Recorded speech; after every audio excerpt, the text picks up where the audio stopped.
Secondo me è un problema grosso, anche perché parliamo di un problema relativamente poco costoso. 30 euro credo che possiamo permettercelo tutti, insomma. La mancata copertura assicurativa delle persone soccorse è una delle questioni che trova ampio spazio nella statistica dell'attività svolta dal Soccorso Alpino Veneto. Lo ha sottolineato con forza il presidente Rodolfo Selenati durante la presentazione della relazione 2022 per ribadire la necessità di diminuire i rilevanti costi sociali che comportano gli interventi di soccorso in montagna.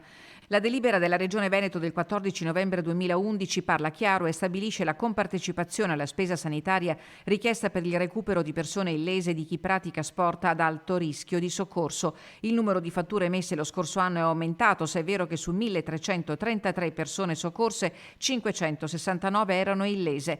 La causa principale degli incidenti in montagna è rappresentata dalla caduta, ma a seguire ci sono malori per scarsa preparazione fisica, perdita di orientamento, incapacità e ritardi.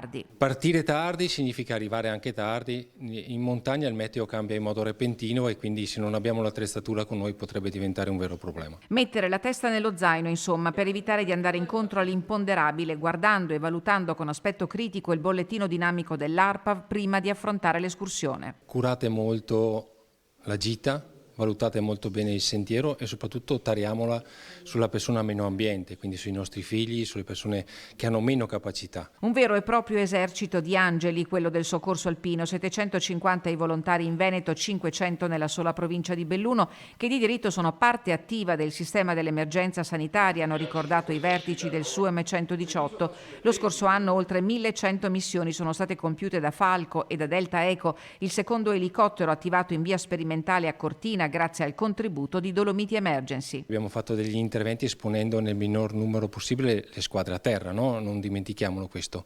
Abbiamo fatto la richiesta alla Regione Veneto, vediamo e speriamo nel prossimo futuro che questo elicottero venga stabilizzato nel tempo.